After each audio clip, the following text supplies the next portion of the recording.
for this video, I'm going to teach you about polynomial function. So a polynomial function of degree n is a function of the form p quantity x is equal to a sub n, x raised to n plus a sub n minus 1, x raised to n minus 1 plus a sub n minus 2, x raised to n minus 2 plus so on and so forth up until a sub 0. So for you to be able to much understand what is a polynomial function is, I search the meaning of polynomial function. So polynomial functions is a function that can be expressed in the form of a polynomial. The definition can be derived from the definition of a polynomial equation. So a polynomial is generally represented as p quantity x. The highest power of the variable of p quantity x is known as its degree. Degree of a polynomial function is very important as it tells us about the behavior of the function p quantity x when x becomes very large. So the domain of a polynomial function is entire real numbers. So when you were in grade 8, I believe, you already studied about linear functions, wherein sa linear functions kasi ang highest degree or ang highest exponent dun is 1. Okay? And then when you were on grade 9, you already took quadratic function. So pag quadratic function, ang highest degree ay 2. So they're all polynomial functions din. So meron lang specific na tawag kapag 1 yung highest na exponent, which is called linear function. And meron lang specific na tawag kapag 2 yung exponent, which is called a quadratic function. Paano naman kapag 3 pataas? So kapag 3 pataas, wala na silang specific na tawag. They are all called polynomial function. So polynomial functions, meron siyang mga parts. So the first one is what we call a leading coefficient. Okay, and then the second one is the leading term, and then the constant term, and then the degree. Okay, so let's take note of these terms in polynomial functions. Kasi dapat alam nyo to. Leading coefficient. So yung coefficient, yung number before the variable. Okay? And then the next one, we should remember what is a leading term. So yung leading term, pag sinabi nating term, ibig sabihin, magkasama na yung coefficient at the same time variable. They are called a term. Okay? And then the next one is what we call a constant term. Pag sinabi naman natin constant term, these are terms na walang variables. Okay? And then the last one is what we call the degree. When we say degree, this is the highest exponent in the given polynomial function. Yun siya yung pinakamataas na exponent.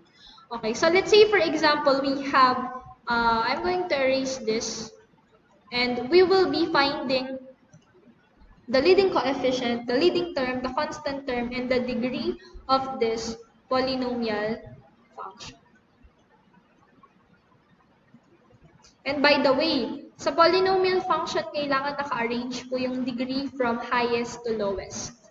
So kung di siya naka-arrange, better arrange it from highest to lowest. So this example is already arranged.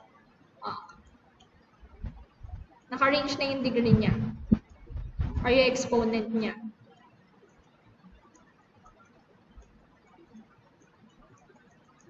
So as you can see, ayan, the 4th degree, the 3rd degree, the 2nd. Pangit lang ito. So, this is 2. The 2nd degree, and then the 1st degree. Hindi nyo na makikita yung exponent na 1. And then the constant term. So, ang una natin hahanapin sa kanya is yung degree. Kasi when we find the degree, mahanap na din natin kung ano yung leading coefficient niya and leading term niya. Kasi kung ano yung coefficient at term na nang aangkin doon sa degree, yun na yung sulat natin. So what I mean is that, so hanapin muna natin tong degree para makita nyo.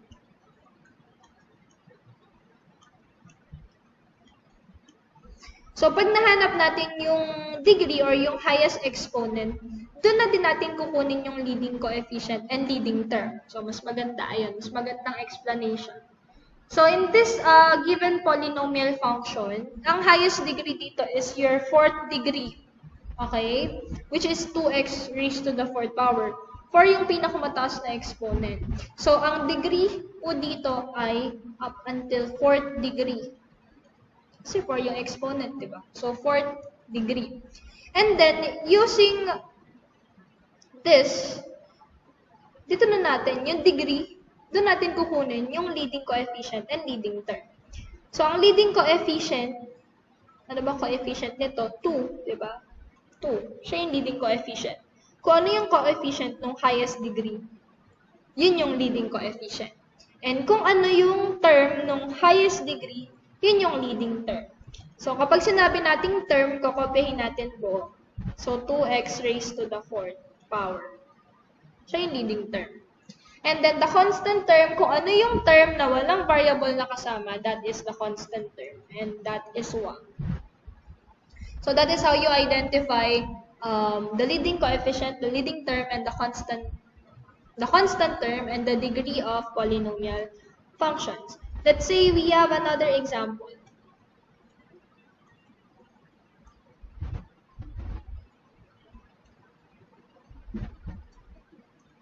Let's say I have this polynomial function.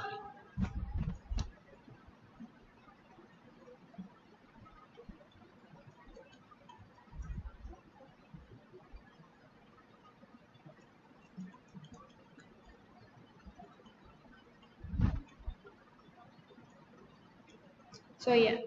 So we have the third degree, the second degree, we do not have the first degree, and then the constant term. So 0 yung first degree, wala siya. So in this case po, we will first list what is the degree of the given polynomial function. So ang degree niyan, yung may pinakamataas na exponent, which is 7x cubed. So third degree, kasi cube yung exponent niya. So third.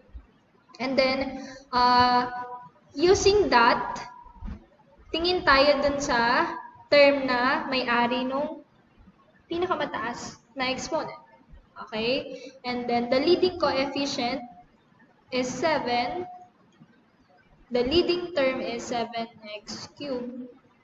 And the constant term is the term that do not have variable na kasama, which is negative 2. So yan, ganun lang siya kadali. Ganun lang siya kadaling mag-identify ng leading coefficient, leading term, constant term, and degree. How do we evaluate a polynomial function? So when we were evaluating a polynomial function, we will substitute a value of the given variable in the polynomial function. So let's say, for example, we have this. P quantity x is equal to 2x to the fourth plus x cubed minus 5x squared plus x plus 1. And then we will evaluate, let's say, this function at x is equal to 1. So, all the x's in the polynomial function, you're going to substitute 1 in all of them. So, ganun lang po. Substitution lang. So, solving that, so p quantity, your x is 1. So, p quantity 1 is equal to 2 quantity 1 to the fourth power plus quantity 1 cubed minus 5, quantity 1 squared plus 1 plus 1. And then solving this or simplifying this, so I will get 2 quantity 1 raised to the fourth power, or 1 raised to the fourth power is 1. also. Plus 1 cube is 1. Minus 5. Quantity 1 squared. 1 squared is 1. Plus 1 plus 1. So P quantity 1, this is 2 times 1, that is 2 plus 1 minus 5 times 1 is 5 plus 1 plus 1. Okay? Tinanggal lang natin yung parentheses by multiplying them. And then, how do we solve this? Dire-diretso lang po natin siyang sosolve.